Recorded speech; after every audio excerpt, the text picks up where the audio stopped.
Are you able to see my screen or not yet? I can see your screen. Okay.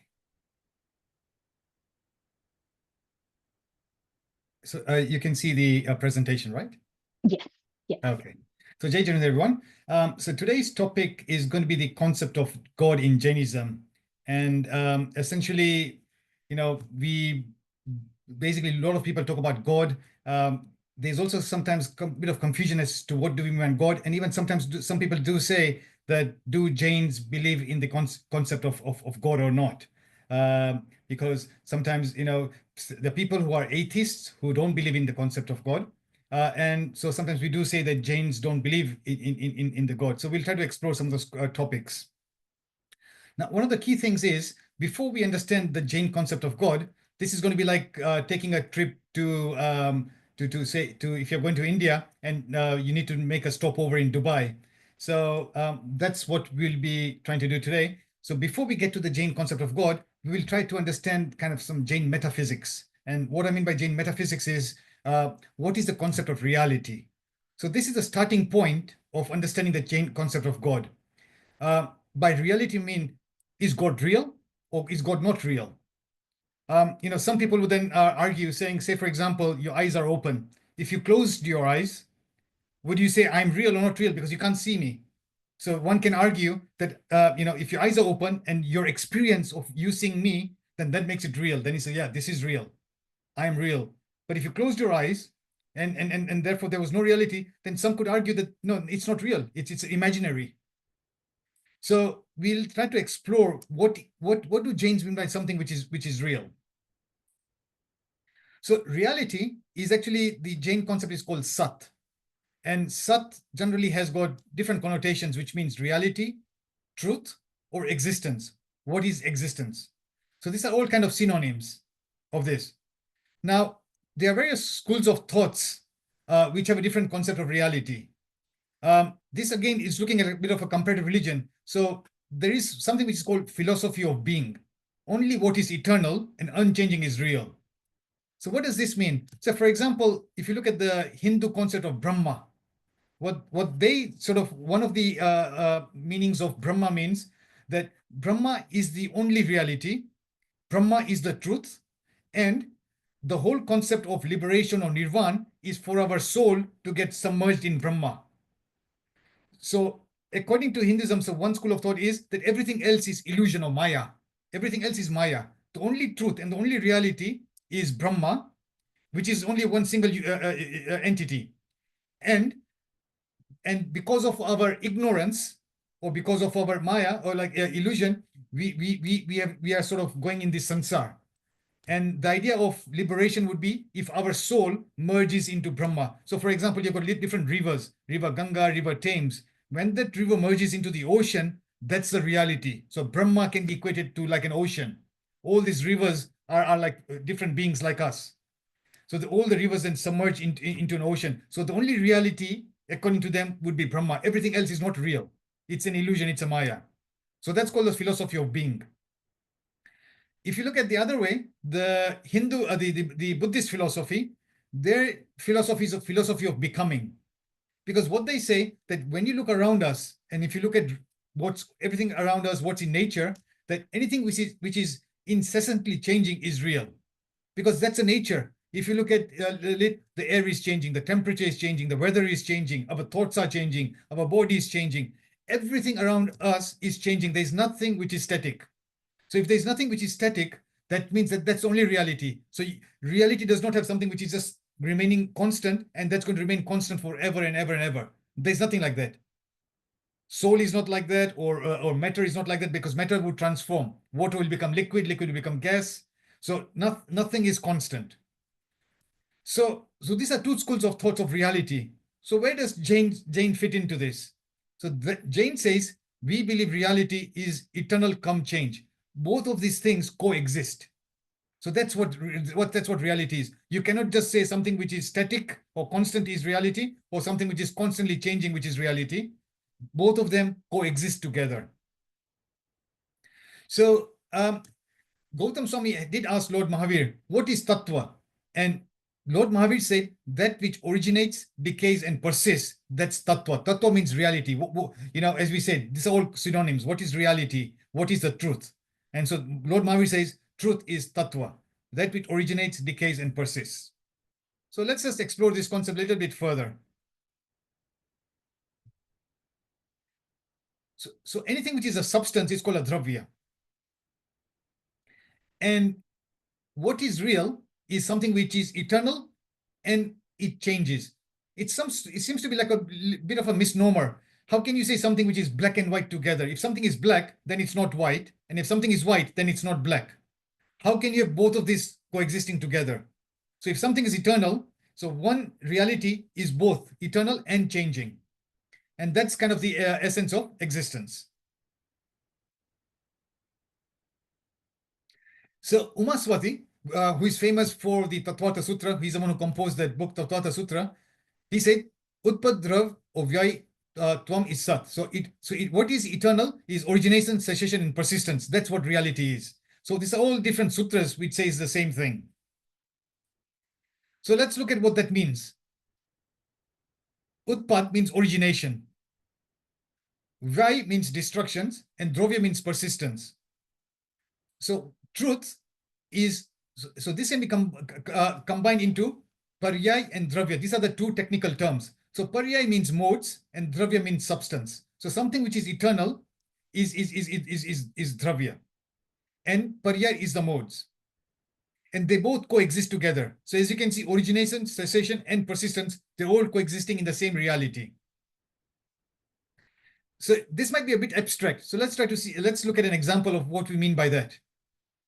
So when we look at water, so water is a substance. Let's imagine water is a substance.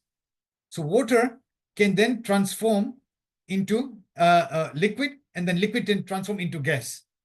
But water remains as water. So can you see that water as a substance remains? That's constant.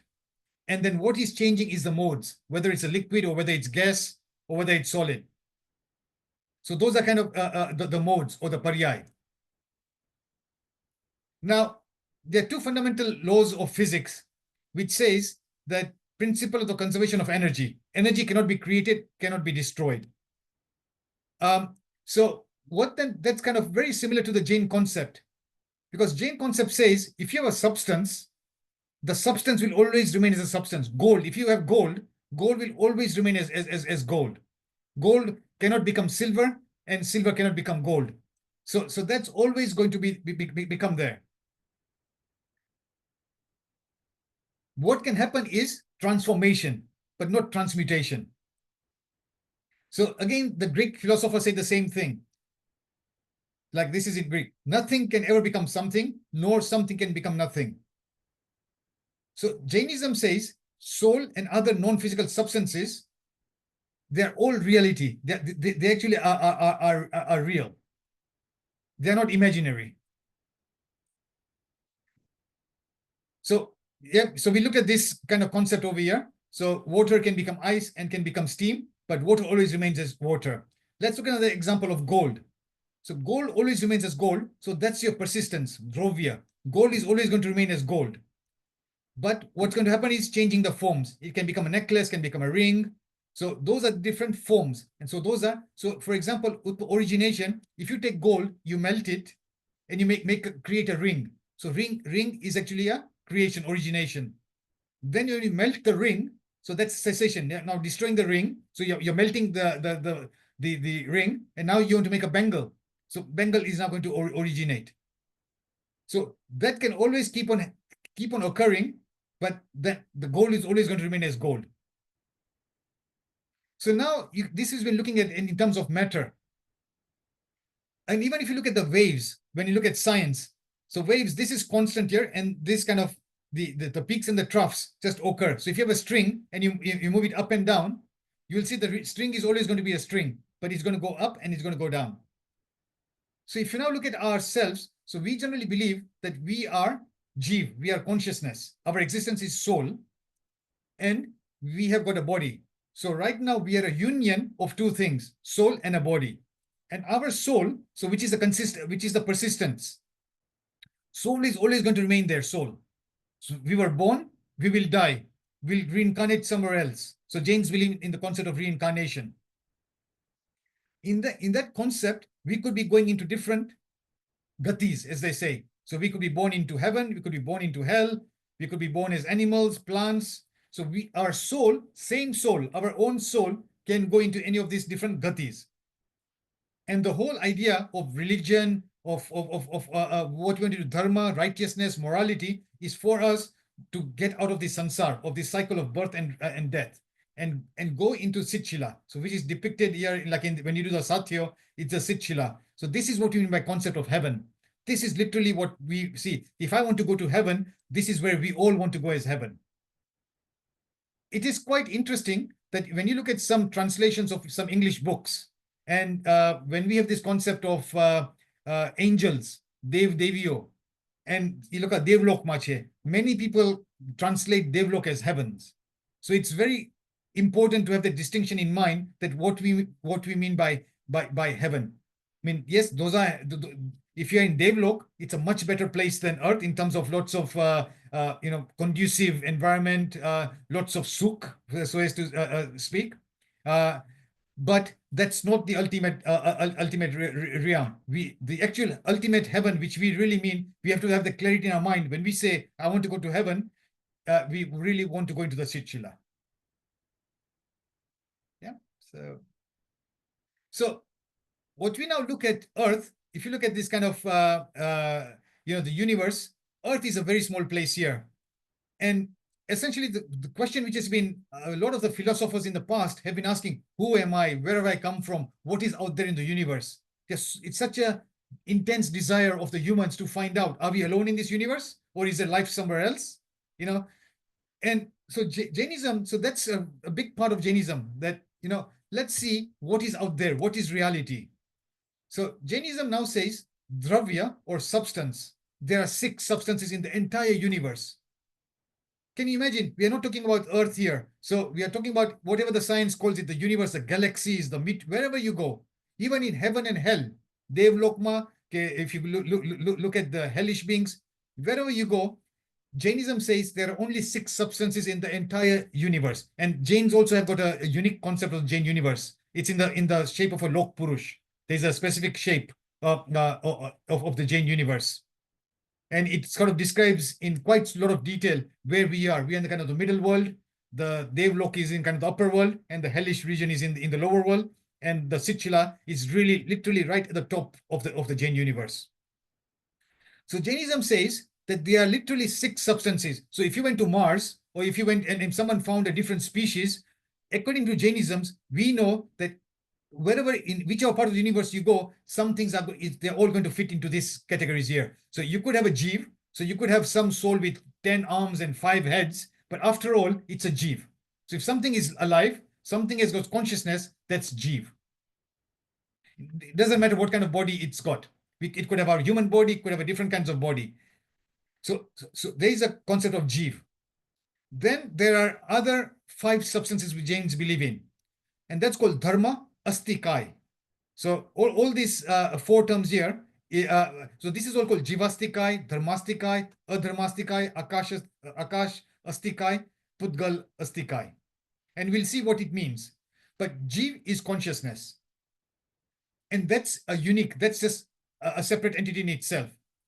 So that's one part, that's Jiv, consciousness. Now, the second part is ajiv. So the opposite, like when we say hinsa, ahimsa. So exactly opposite of Jiv is ajiv, which means non-soul.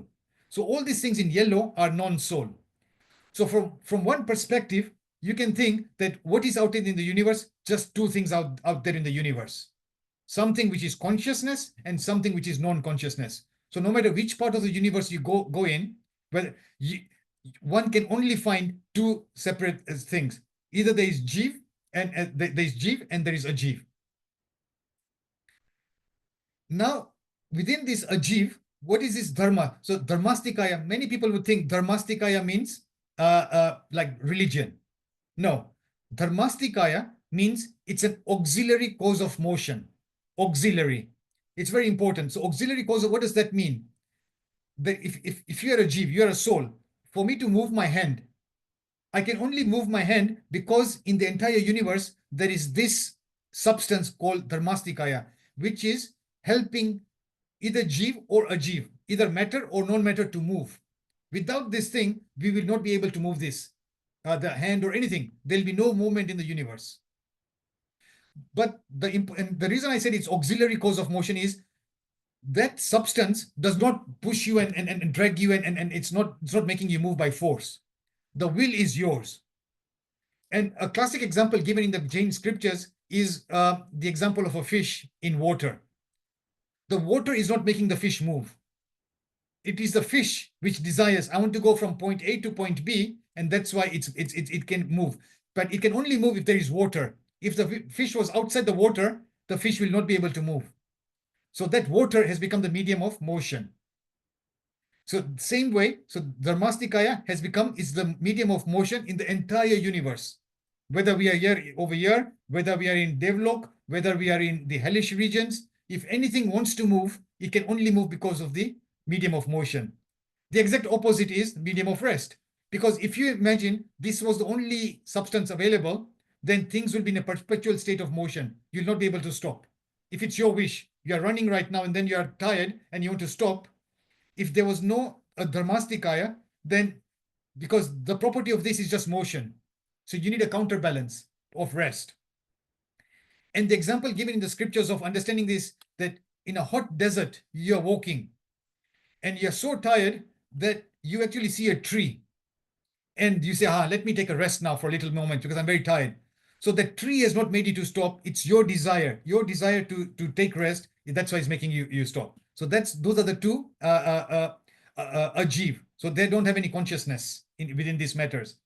Then is akash, space, what we see around us. Then it's pudgal, that's matter. This is very important. Pudgalastikaya, because basically everything which we see around us and including our own existence, we are a combination of our body, which is matter, Pudgalastikaya, and soul. So those two are united together. The soul cannot exist right now independently. Soul can only exist independently in Siddhashila. So when we achieve liberation, that's the only time this entity will be existing on its own. Until then, and throughout the sansar, the soul is always going to be bound by Pudgal. It's concomitant because we are binding karma, we are binding this. So no matter if we die after this and we have reincarnation, Jeev is always going to get another kind of body. So we are going to be born somewhere else until such time we get rid of all our karmas. And karma is also another form of Pudgal, mind you. So Jainism is the only religion which actually states clearly that karma is actually a form of matter. Just like our body is a form of matter, it's just that we cannot see karma. Because then it becomes quite extensive how Jainism describes Pudgal. So generally what tends to happen is they say that there are kind of 8 types of touch. So Pudgal has got touch, taste, smell, and sorry, odor. Rajeev, Yes. Rajeev, can I stop you? There's a question. Yeah, sure. Sundipai, you've raised your hand. Sorry to raise my hand in the middle. No problem. But I just wanted to ask a question. Is water counted as matter or as a one cell? Sorry, one. Yeah, Ekindriya, one sense being. Yeah. Okay, so basically what happens is that Jainism believes in, just as we are Panchendriya, we have got 5 senses. So Jains believe in Ekindriya, 1 sense beings, 2 sense beings, 3 sense beings, 4 sense beings, and 5 sense beings. So in your example of water, and water is actually, so the body of water, so it's again a combination of the actual matter, and it's also got soul. So it's a combination of 2 things. So that's why we also believe, okay, we look after the water. Air again is another thing. Air, Vayukai. So Vayukai is also, there is Ayushya. So you could have, there's a body of air, Vanaspatikai. So all these things are 1 sense, 2 sense, 3 sense beings. They've got a body and they've got a soul. So to answer your question, water has got soul. And then, for example, if you boil the water, for example, then it could become achit. So that's why sometimes sadhumajis and all that, they have achit water, not sachit water. So it's without life. So yeah, to answer your question, that it does have soul and it's got a body. Comes under soul or comes under non-soul? Because the Sorry? matter, does it come under soul or non-soul? Because the matter is non-soul, and we count normally water as non-soul normally in No, science. no. So water is considered as soul. So is earth. So is air. So is plants, animals. They all are considered as soul, not as non-soul. Okay, so it doesn't come under matter then. So even if you ask yourself, do I come under soul or do I come under non-soul? So that you can ask, forget about the water. Let's just talk about yourself and myself. So it's very clear to say that we are a combination of both. You cannot say I'm just Jeev. Because if I'm just Jeev alone by myself, right now, our current existence, it's not true. Because we are not existing independently. We've got a body attached to ourselves. So we are a combination of Jeev and matter. So is water. Water has got a soul and it's got its body. Whatever H2O, whatever the chemical composition of water is, that's a body. Air would have its own body. So fire would have its own kind of body, Tejas. So all this have got their own peculiar body. And so we are a combination of both. So to answer your question is you cannot separate out that it's either this or that. We are a combination of both. Okay, thank you. Yeah. But your question is very important in the sense that the whole essence of people saying self-realization. And so if you look at the Digambars or many of the Sthanakvasis, there's a big distinction of people of training your mind to say, like, for example, right now in this day and age, we get so used to, I say, my house, my name is Rajeev, this. So that's associated with our existence. But there needs to be a separation in the mind that the soul of Rajeev, I cannot say, okay, this is Rajeev here right now. It's the soul, because when I'm no longer here and when I'm going to be born somewhere else, Rajeev is gone. This soul is going to be remain there and it's going to get a different identity. So right now I can say the soul of Rajeev. So the soul is separate. It's just that my parents called me Rajeev, and in this birth here, in some other birth, I may be called something else. So that's very important to understand that the soul, the Atma, is separate from the body. And that's, I mean, there's a lot of meditation people do. Sharir ne Atma juda che. A simple concept, but basically just to get that into our psyche, to that saying that soul and matter are separate. Since time immemorial, our mind, we have been so conditioned to say, my house, my car, my family, just my, and we identify ourselves more with matter and this rather than the self, because it's very difficult, because soul cannot be seen. So it's been, and it's only when we've been born as a 5-sense being that we've got a mind, can we even understand this concept. Can you imagine us that being born as 3-sense beings or 4-sense beings without a mind? We'll not be even able to understand this concept. So we are quite fortunate to be actually, so even within the 5-sense beings, there's those 2 beings which have got a mind and those we don't have a mind. So we are endowed with a mind, and therefore we can think of these things. Yep. So Pudgal and then time. Now, very briefly, I mean, this is a whole topic in itself. Astikai, why does it call Astikai? Astikai means that all these things here are able to expand within the universe. So you can like in the universe, when you have space, you can have the height, width, length, and the breadth. So our soul is within our home, within our body. So no matter how high we are, how wide we are, how tall, so it's able to expand within space. So all these things are able to expand, length, breadth, width. Time, you cannot say time, you cannot say with time that it's this long and this wide. Time, so this is called what we call is got vertical extension. There's able to do a vertical extension, but time has got a horizontal extension. By time, which means it's got past, present, and the future. So it's different. Kal is not an astikai, because you can't say 5 meters of time and 3, the width, the depth is this much of time. Time can only be said past, present, the future. So from that point of view, you can't say, this whole space has got time. Time can only be measured horizontally, like past, present, and the future. That's why it's not called an astikai. Everything else is called an astikai.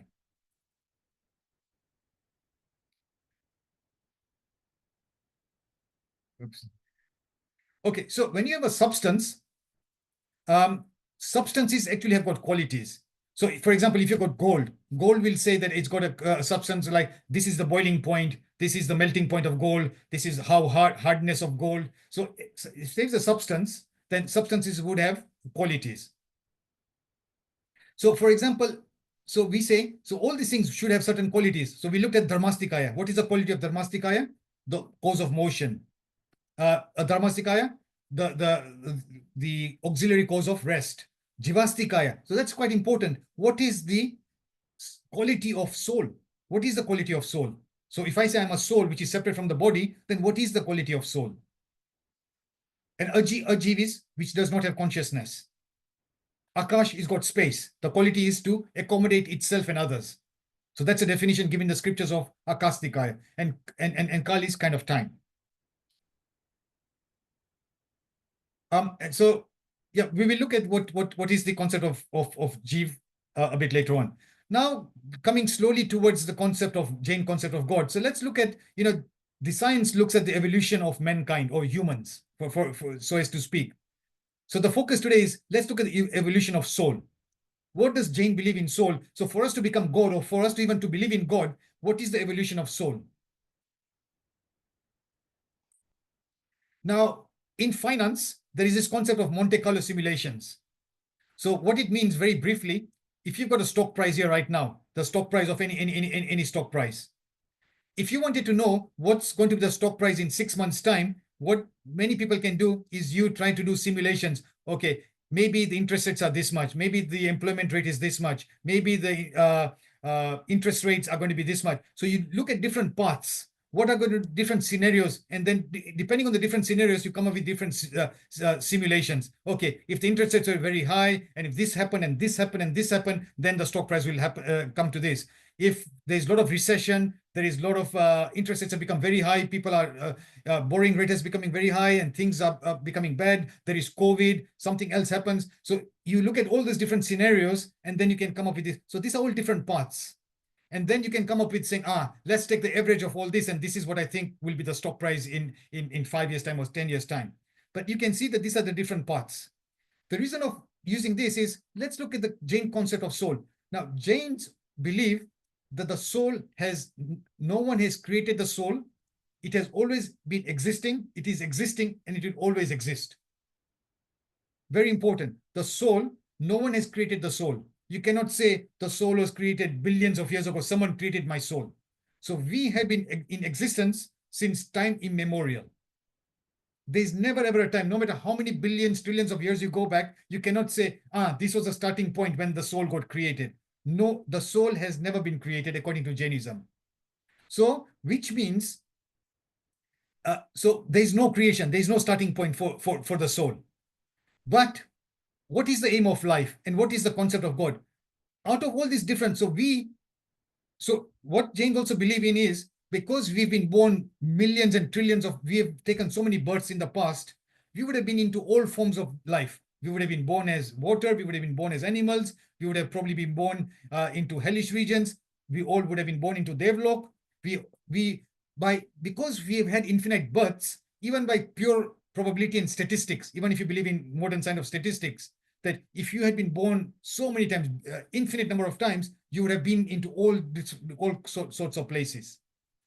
And we, going forward, depending on what we do, will still carry on with all these different paths. So we are here right now. If we did some good things, we could be born into Devlok. Then if we did some bad things there, we could be born into hellish regions. We could be born as plants. So until we reach liberation, we are going to go through all these different paths. This is sansar. We are going to carry on. But the point is, we want a point whereby we're going to go to Sitchila right at the end. That is the concept of God. We want to become God. Our gods have reached Sitchila, and it's our aim to get to Sitchila. Which means, and what does this mean?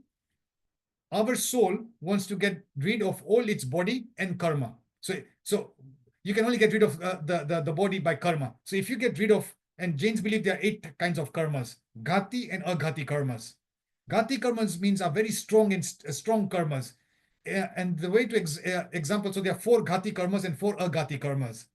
And a simple way of understanding that is, suppose you had a car, and a car met with a serious accident and was written off.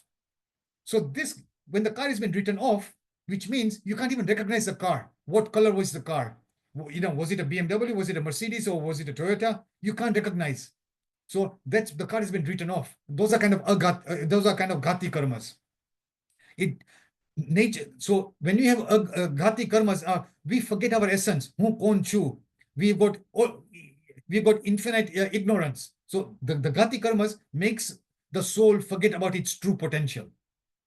The soul does not even realize what it is. So those are the ghati karmas. And aghati karmas are kind of minor karmas. Atena mane thodu dukh આવી ગયું, મને pain asatavedniya. So I'm getting pain, I'm getting pleasure. So those are kind of the aghati karmas. And that's like, for example, a car just having a small dent. So the car you're driving, you made a small accident, it's got a small dent. You can recognize the car, but then this is a slight defect there. So this is kind of the essence of our human. We want to really get to this point here. Now, people who believe in physics or science, they deny the existence of soul. Jainism is a dualistic philosophy. So what people say, we believe in dualism. We believe in the physical and the non-physical. So we believe that we are a combination of body and we are also a combination of soul. Now, mind is quite separate. So Jains also actually believe that mind is also matter. Mana vargan. આપણે કહીએ કર્મ વર્ગન કે કર્મ આપણી સાથે બંધાય, વર્ગન means particles. So જેમ આપણા કર્મ particles આપણા they get attached to our soul, so do mind. If you have got the mind, when you want to think good things or bad things, there are particles of mind which you can attract to think of good things. So again, this is kind of comes under the concept of matter. So Jains believe, so we are a combination of two things. Acharya Siddha Sen has said that there are 6 eternal truths which are dealt in the Acharang Sutra. This is also probably even said like in many other sutras, and also like Rakesh Bhai, who believe in, they all sort of believe in this, that soul exists, it is eternal, it is a karta, it is a subject of action or doer, it's a bhokta, karta and bhokta, reaper of fruits, there is nirvana, and there is a part to emancipation, to liberation. So this is giving us the faith that, you know, we need to have a very strong, firm belief that soul is existing. It is eternal. It is a doer of things. It is a reaper of fruits. So this is where the karma philosophy comes in. But then, what is the purpose of life then? If we are just going to be burdened with karma, there is nirvana, liberation, emancipation, and then there has to be a path to it. So is it something which is just non-achievable by us? Only some Bhagwan Mahavir some special souls can achieve it? Or can we all attain this? Jains don't believe in a supreme entity of Brahma. So one of the biggest differences between Jain concept of God and many other monotheistic concept of gods is that there is no superior being controlling our destiny, which is very, very common. If you look at the Christianity, if you look at the Muslim, even in sort of the Hindu philosophy, and this kind of concept has crept in into even our thinking. Bhagwan ji ichha karse evu thase. Whatever God wishes, it's going to happen to us. But Jains believe that there's no God, there's no concept of God or like of some superhuman being up there in heaven who is going to controlling destiny. You've done something wrong, you've done something right. No. The whole concept of right, wrong is nature, karma. So it is just, it's in nature. The karma particles are in nature. Whatever we do, we attract the karmic particles. Or if we do nirjara, we can even get rid of the karmic particles. So there is no concept of God which is able to do this attraction and removal of this. So that's why it says we are the subject of action, and what is happening to us, if something good happens or bad happens to us, it's because of our own self. There's no, you can't point your finger to the other person, because of you this happened. Because of you something happened, it's because I did something in the past and I'm reaping the fruits. So you could meet with a car accident, it's not your fault, and yet you met with an accident, but because you did something in the past, it's now payback period for you. Why did you get involved in an accident, although it was not your fault? Yep, any questions or should I move on? Okay. So now let's look at what is the nature of soul.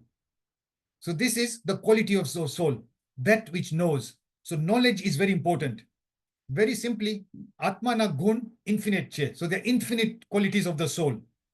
So we cannot say they're infinite. So you can't count them. But if you had to break down into 4 simple main qualities, the acronym of BIKE is very important, BIKE. So the soul has got infinite bliss, anand. The soul in itself is inherently pure and it's in bliss. That's the true nature of the soul. So if you get angry, if you get depressed, then that's something which is covering the true quality of your soul. It's like tadkoche, there's sun outside, and then it's because it's winter, the clouds just envelop the sun, and you just cannot see the brightness of the sun at all. But it's a covering. The sun, it's illuminating by itself. It's that covering which is then making you feel depressed. So inherently, the soul is blissful. Intuition. So soul has got that intuition of everything. So it basically perceives everything everywhere. It's got knowledge and it's got energy. Like for example, if there's a 50-pound note and you've got severe fever, so even if you wanted to go and pick it up, you just don't have the energy to pick it up. I just can't even get up because I can't even pick this up. Even there's the 50 pounds note there. The energy within you, that's the body has. So it's the soul which is giving the body the energy. So the energy is there because the body is body itself. It's like when someone dies, then how come there's no energy in there? It's just like a lifeless body. Where is this energy for us to move, to talk, to do everything? That's coming from the soul. This energy for the power of digestion, we're eating food and everything, that's all to do with the power of the soul. It's eternal, it's not created. No one has created our soul. It's an independent substance. That's also very important when, like, you look at some of the Hindu concept that our soul is going to merge into Brahma's soul. So we don't believe into merge. If Brahma is there, Brahma's soul is separate. Our soul is separate. Mahavir's soul is separate. Gautam Swami's soul was separate. They're all separate souls. They did not merge into one big soul. So again, it's an independent substance. It's imperceptible. It's beyond the scope of any sense perception. The soul cannot be touched. I cannot touch the soul. I cannot taste it. I cannot smell it. There's no color to the soul and there's no shape to the soul. The soul takes the shape of the body it's in right now. But otherwise, the soul inherently has got no shape. So therefore, if an ant has been born, the soul will take the shape of an ant. And if an elephant is born, the soul will take the shape of the elephant. It envelopes that part. So because it's in the body. But otherwise, in Siddhshila, essentially the soul has got no shape. All articulations fail to describe it. It can't be comprehended by any metaphor. So the mind, in a way, cannot even comprehend it. But from a substantial point of view, from a substance point of view, it's a knower. And generally, it's called chetan, chetna, sentience. So this is the potential property of the soul. And upayog, conscious activity. So what's the utility of the soul? Soul purpose suche. And generally 2 things. Darshan does not mean Bhagwana darshan thya. Darshan in this concept means perception and knowledge. So what does perception mean? And these are really the 2 fundamental bases of meditation. So when we say when you are doing meditation, forget the knowledge, just perceive, just be in the present moment. That's essentially now going more towards perception and not taking the mind out. So you want to use less of your mind during meditation and going more towards perception. So by perception means perceive your breath, perceive the sounds around you. So perception. So and the soul in this current, when we are embodied with the body, can generally do one of these 2 things. So the more you think, the less you can perceive. And the more you perceive, the less knowledge you need because you're just perceiving things. So these are the 2 main utility. So for example, what do you mean by utility? You've got money in your pocket. So someone says, what's the utility of money? Money is just money itself. If you go to your bank account, you open your app and you're saying, this is your bank balance. So, okay, so that's fine. But what's the utility of that bank balance? You can buy a house, you can buy a car, you can buy food, you can go on holidays. So that's kind of the utility, the purpose of that money which you have. So basically, there are 3 main infinite qualities, as we said, consciousness, bliss, and energy. It's known by self-experience, self-awareness, and self-venture. This is very important.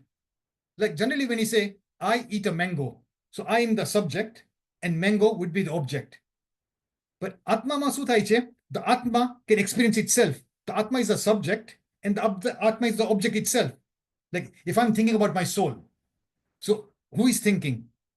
It's I. When I say I am thinking about my soul, what do you mean by I? It's my soul inside. It's thinking about its own self. It's the soul. So that's why it's known by self-experience, self-awareness, and self-venture. So the subject and the object is one and the same thing. હું કેરી ખાઉં છું. હું એટલે subject ને કેરી ખાઈ છે એટલે object. Or you can say the other way around. The mango is being eaten by me. So the mango has become the subject and eaten by me. Then that's become the so subject and the object. But here the subject and object are the same thing. So consciousness can be compared to the sun. It illuminates itself as well as the objective world. Soul is equally present in all parts of the body. So that's basically some of the natures of the soul. Now let's look at the two categories of soul, sansari and liberated. So sansari means people who go through the cycles of life and birth. So we looked at it that we can be born into the four things, four areas: animals, plants, devis, humans, and hellish beings. And there are different types of bodies. Odoric body. So this body which we have is called odoric body. Vakriya body is called the protean body, this one. And this, only the people who are the souls born in heavens and hells have got this body. And one of the properties of this body is that you can change your form. You can, right now, if you want to become like an elephant, I want to have, make my body appear 10 hands, you are able to transform. So it's called the Vakriyan body. So that property of that body is that you're able to transform yourself and the body which you're endowed with. So and this body can only be available to souls born in these two regions. No, not humans, celestial and the hellish beings. The ahara is a special kind of body which Jains say special, very highly spiritual souls are able to have. So some very elevated sadhu Maharajas, and say, for example, they've got certain queries, and we believe that there is a Tirthankar in a different part of the universe, and they want to have certain queries resolved. Then there could be some kind of body living this body here. I don't know how it is, but it can go to that other part of the universe, get the query satisfied, and that whatever that entity is can come back to the body. And so that's kind of the astral body, kind of time travel. It can travel. Tejas body and karmic body, we have these bodies all throughout all our life forms. Tejas is that electromagnetic body, digestion power, digestion power. So no matter whether you're born as a 1 sense beings, 2 sense beings, 3 sense beings, 4 or 5, you would need to have some kind of digestion. You take some materials in for your sustenance. So for no matter which, whether you are any of these sense beings, we are all have this until we attain liberation. These two bodies will accompany us throughout all our entire lives. And then you can say two classes of body, mobile and immobile, and then they also all this. We look at all these different kinds of bodies over here. Generally, I mean, we say the soul has got infinite qualities. Jai Acharya gave sort of some descriptions of various kinds of soul. Soul, like these are the kind of different qualities of soul. Ajar, divide of old age. The soul does not have any age. It's beginningless, anadi. It's infinite. So as you can see, there are so many arogi. The soul does not have any diseases. It's a body which has got the diseases. The soul by itself does not have any diseases. It does not have any sorrow. The soul does not. So this is, we are talking about the pure soul. The pure soul does not have any of this. So this is the soul which is in the Chitshila. Obviously, we because of our karmas can have diseases. So this is giving the example of what is the actual true description of soul. Okay, when you say Jivastikaya, that these are the various qualities of the soul, and this is just some of them. But as we said, souls have got infinite properties. Now, this is what I mentioned is the Jain universe here. So we are all living in the central part here, Madhyalok. This is where the angels are, Devis. This is the hellish beings here. This is the Chitshila, right at the top of the universe here. And this entire thing is called the Lok. According to Jains, what science would call as galaxies and everything else, that all would be sort of within this region here. So there's not a direct correlation between what modern science has got and Jains, but according to Jains, this is the shape of the universe. And we are in the middle part here. and that's where the Devlok is. So when we say Darshanam Devadevasya, Darshanam Papanasam, Darshanam Swarga Darshanam Moksha Sadhanam, it's important to know what's Swarg. Darshanam Swarga Sopanam. Swarg is this. So that's what I was saying earlier, that this some people call Swarg as heavens. Devlok, those who are being born here would be will say this is a Swarg. But moksha is a Siddhshila. So this is the ultimate aim. So a very clear distinction that, when we talk of heavens, this is our heaven we want to get to. Yes, it's nice to be in this heaven here, but eventually we'll have to be born as a human and then go into the Siddhshila. And that's going to be, and once when you get there, then you have got no more birth and death. So that's for infinite lifelong. So, that's never ever do you have to then be born into all these different categories. Okay. So now let's look at the Jain concept of God now, and I think we can then just end over here. Now, when we look at the Jain concept of God, so for example, let's look at the soul of Bhagwan Mahavir. Bhagwan Mahavir, like us, had infinite births in the past. At a certain point, throughout his entire journey, and we say Bhagwan Mahavir na say Satyavis Bhavche. So we said he had 27 lives. Obviously, what it means is that does not mean that the 27th birth was a creation of his soul. What it means is that 27th birth, before he became Mahavir, he got Samyak Darshan, which means he got the right faith, he got the right path. In his soul, he really understood the essence of reality.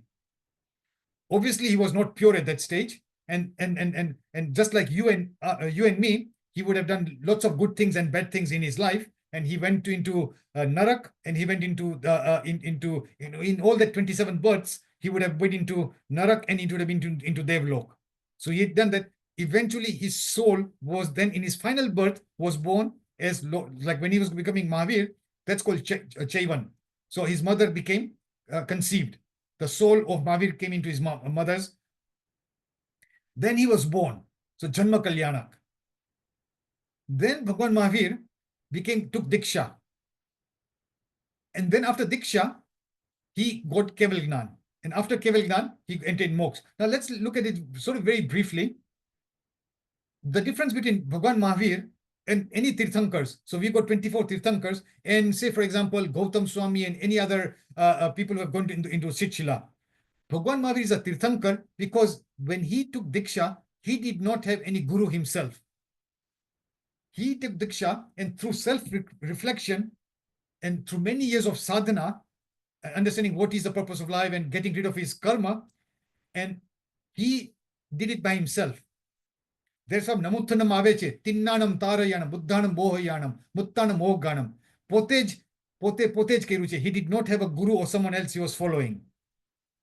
And the moment he got rid of all his karmas, he got Keval Gnan. So Keval Gnan means he's still got a human body, mind you. He's still like you and me. So you and me, but the difference is that he's got rid of out of the 8 karmas, he's got rid of his 4 Ghati karmas.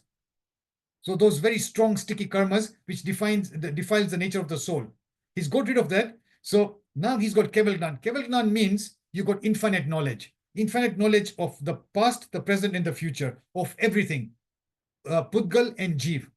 So matter and everything. So at that stage, everything is very clear. So like the way you can see me so clearly through this medium, Lord Mahavir, when you get Keval Gnan, are able to see everything, your thoughts, physical matter, what's in any part of the universe, what was it in the past, the present, and what's it going to be in the future. So you got infinite knowledge, and that becomes your visa, a guaranteed visa to go to moksha. It's point of no return. Once when you got Keval Gnan, you cannot say, now I've done something wrong, and I'm now going to be again stuck in sansar. So that becomes a guarantee. The moment you become Keval Gnan, and then when he became Keval Gnan, that's the only time Lord Mahavir or any other 24 Tirthankars started preaching. So they can only preach to the masses only after they got Keval Gnan. Until then, when he got Diksha, he could not preach. He could not preach, this is right, this is wrong, this is what you should do, karma vina bandhai. He could not preach at the time of the Diksha. Lord Mahavir and all the Tirthankars only preached only after they got Keval Gnan. And they preached to the Ganas, they got disciples, and then they could preach. But they still had a human body. But at the end of that life, that's the time they now going to Siddhashila. So they are the Tirthankars. Now let's look at Gautam Swami. Gautam Swami was his first disciple. He was not a Tirthankar. So the Tirthankar means you are now leading the congregation. You are establishing the entire Tirth. So Gautam Swami had a guru, and his guru was Lord Mahavir. And again, through his own sadhanas, he then obviously got rid of his karmas. And then when we celebrate Diwali the next day, Guru Gautam Swami ne Keval Gyan Thei Gyu. And then at the end of his life, he also went into Siddhashila. So when the souls are in Siddhashila, there is no distinction. Imagine if Bhagwan Mahavir and Gautam Swami are in Siddhashila right now, there is no distinction or no even concept. Oh yes, I was a Tirthankar and you were my guru. They are all equal status. There is no superiority or inferiority. They're all souls and they're all liberated souls. So at that state, there is no distinction when you're in the Siddhashila.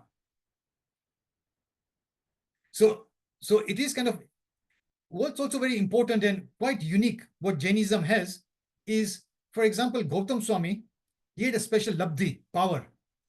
And what I understood is that ena power masuta hai, suppose he gives diksha to his disciples. So now Gautam Swami is giving the diksha. So he's a guru, he's like say acharya, and giving diksha to his disciples. He had such a labdhi that whoever took diksha from Gautam Swami in that life itself attained moksha. Can you imagine? So there's a possibility that the guru gives you diksha. So you've now become a monk or a nun, and you can actually go into heaven, Siddhashila, before your own guru. That concept is amazing, right? So can you imagine, like there's a president here, and the president gives their powers to the ministers, and the ministers then can become even more superior than the prime minister. That whole concept of someone becoming, so like Gautam Swami. But when you go to Siddhashila, then there's no distinction. So now what's very interesting to see is that if you've understood this concept, when we say the Nokar mantra, Namo Arihantanam, Namo Siddhanam, Namo Ayaryanam, Namo Vajjanam, Namo Loisavasahunam, why does Arihant come before Siddhanam? Because technically speaking, let's understand, Arihant is what? Arihant is someone who has got a human body and has discarded their 4 Gati karmas, but they've not yet they've not gone to Siddhashila. So when Bhagwan Mahavir was here on earth, and only after he got Keval Gyan, that's the only time we can call him Arihant. So right now, when we say Arihantanam, who are we praying to right now? So right now, when we say Namo Arihantanam, Jains believe that in a different part of the universe, Mahavidya Kshetra, there are 20 Tirthankars existing right now, out of which Simandar Swami is one of them. So when we say Namo Arihantanam, at present, we are saying to Simandar Swami. However, as we have seen the Jain concept of time, past, present, and the future, Namo Arihantanam can also mean the Arihants of the past. We know that we are in these 24 cycles. Lord Adeshwar to Lord Mahavir Swami. Before that, there was another 24 cycles. Before that, since infinite times, there's been Tirthankars coming and during all the different time cycles. So there were Arihants of the past. There's going to be Arihants of this current time cycle. And in the next time cycle, there are going to be another 24 Arihants. So for example, Padmanabh Prabhu, he's going to be the first Tirthankar of the next cycle. So right now, his soul must be somewhere. Devlok, or wherever it is. The soul of Padmanabh Prabhu. But he's going to become, or for example, Lord Krishna, that the Hindus who believe in Hare Krishna, we believe he's going to become our 12th Tirthankar, and his name is going to be Amam Swami. So in the next 24 cycle, 24 Tirthankars, Lord Krishna is going to become a Tirthankar, a Jain Tirthankar, the 12th one, and his name is going to be Amam Swami. So he's going to be a Arihant. So when we say Namo Arihantanam, so if I went into a Hindu temple and if I saw a murti of Lord Krishna, I'll bow down to him as a future Tirthankar. Kya ab hamara future Tirthankar che Krishna Bhagwan's soul. So Namo Arihantanam, so a future Tirthankar. So the current Tirthankars are Simandar Swami. So that's Namo Arihantanam. But they've still got a human body. They have not got into Siddhashalam. So technically speaking, it's one level below. The ultimate, we all want to become Siddhanam. So Siddhanam is those who have attained into the Siddhashila. They've got no body. So like right now, like Lord Mahavir or Simandar Swami has got a human body. And he's still preaching in Mahavidya Kshetra. So he's an Arihant right now. But when you discard, then you become then he'll become a Siddh. So the reason why Namo Arihantanam is coming before Namo Siddhanam, although Siddhanam is actually superior in terms of status than Arihant, because even the goal of the Arihant is then to become a Siddh, to go into a Siddhashila, is because Arihants are the ones who are always able to preach the religion to the masses, and we all can achieve salvation. We and all the future souls of the future can only achieve salvation through a living God. When the God is there, then they can preach, and then they can cast our doubts, and we can then purify ourselves. They create the religion, and so that's why we can all attain. So from our point of view, Arihants are actually going to be very much more superior than Siddhanam, because Lord Mahavir right now, Bhagwan Mahavir ne pray karu, Bhagwan Mahavir or Gautam Swami cannot do anything for us. What tends to happen, and why we tend to pray to them, and sometimes we do even say Bhagwan manam kariya po ke aluche. What tends to happen is that they have got their Dev Devis. So like Bhagwan Parsan Bhagwan Padmavati Devi hoy. So they are again in the Devlok. And they can then feel કે આ જો this is આ તો ભક્ત છે, આ ભક્ત પ્રોબ્લેમમાં છે કે આ જોએ છે and આ ભગવાનને ડિવોટ કરે છે, then they could be able to help us and help us. But the actual soul of Bhagwan Mahavir or Gautam Swami or anyone in the Sichila, they are not able to, they are just mere observers. So they cannot help us. So that's why we say Aryans are the ones that comes before us. So to conclude, generally we say is Jains do not believe in God. What we do not believe in God as we say we do not believe in a creator God. So that's very clear. Jains do not believe in a creator God. So from that point of view, we do not believe in God. From that point of view, if people say, who are your gods? Then generally we tend to say our gods are Panch Parmeshtis. So those are our gods, Jain gods. And Panch Parmeshtis means who? Aryan, Siddh, Acharya, Upadhyay and Sadhu. So Acharya, Upadhyay and Sadhu are technical humans like us. After India Majaye, so we'll see Acharya, Upadhyayas and Sadhus. And they are the messengers of preaching the Jain religion. So they're on the path to becoming, to attaining the Sichila and to get to moksha. So that's why those are Panch Parmeshtis. But in the true essence, our real gods are Arihants and Siddhs. Arihants are current, those who are actually have a human body, and Siddhs are those ones who are sort of in moksha. And we tend to do bhakti, we do all those sorts of things to purify ourselves, to imbibe the qualities like themselves, so that we can also become like them. So this is another unique concept, that we want to become like, Bhagwan is not saying I'm superior, and okay, I'm going to judgment day, tame saru keru che na keru che. So there is no concept of I'm the judge and you are my subjects. When we go into Siddhshila, then there is no distinction between you, me, the whatever animals, plants, hellish beings. When they purify themselves and they go into, there is no distinction. They're all at the same status. They've all attained liberation. There is no superiority, inferiority. There is no distinction. They're all at par.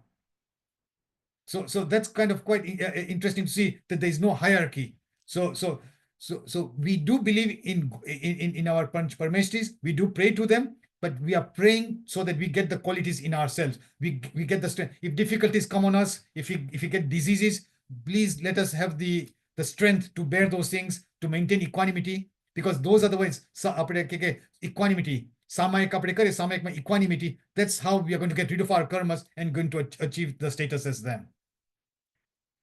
So I think at this stage I could sort of, if there's any questions, I can open it up. But this is essentially really a good sort of basic bottom line to understand what is the concept of Keval Gnan. So they could be Kevali Bhagwans. So if Simanda Swami Bhagwan is in Mahavidya Kshetra, suppose there are lots of Sadhu Maharajis there. Sadhu Maharajis are doing lots of the sadhanas, and they could have got Keval Gnan. And after Keval Gnan, they all go into moksha. So you could have in a particular place a Tirthankar preaching to different people. The other peoples who get Keval Gnan, they'll go straight into Sichila. But Tirthankars are special, are the ones who have got that special Nam Karma of preaching to the masses. So they are the ones who preach to the huge masses. Obviously, Gautam Swami was there. After Bhagwan Mahavir went, then Gautam Swami, and then we had all these different acharyas, Sodharma Swami, and all the different scriptures were written through what they heard. But essentially, they got their knowledge from Tirthankar Bhagwan, from all the various the Tirthankar, Lord Mahavir. Yeah. So any questions right now? Any doubts?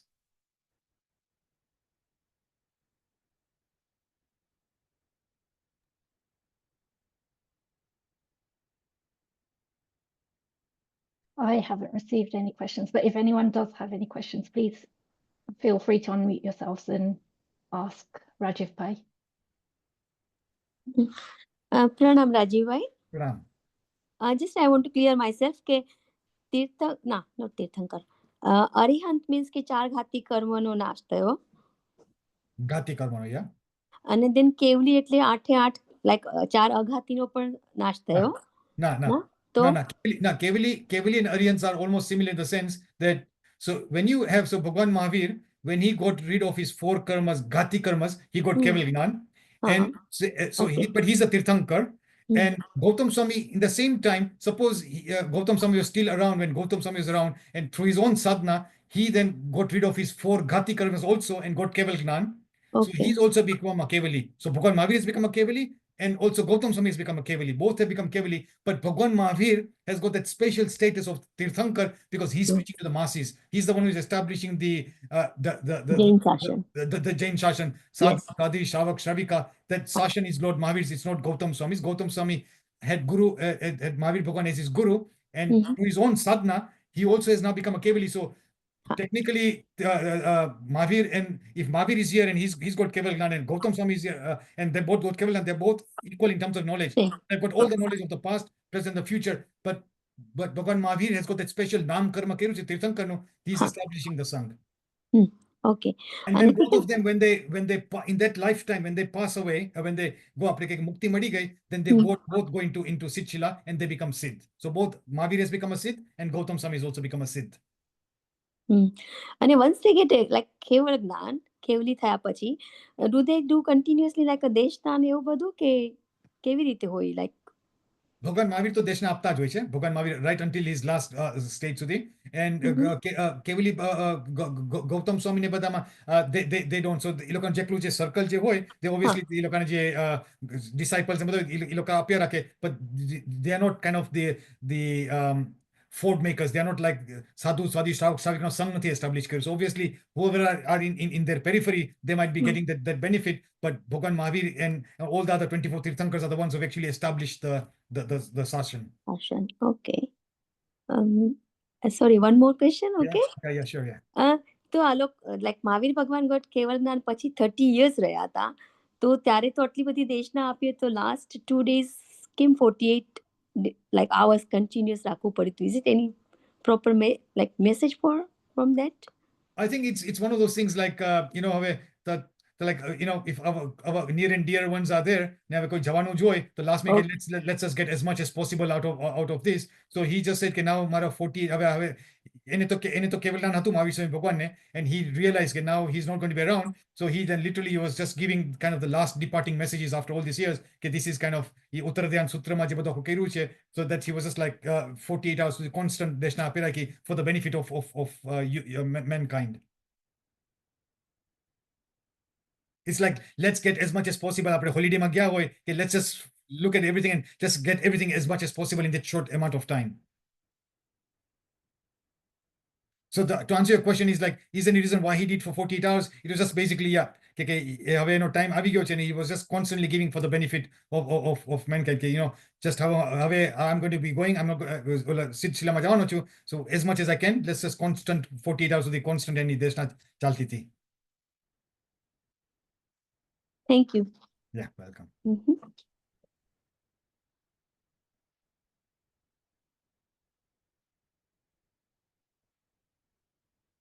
Okay, so I guess if there's another question, then thank you very much.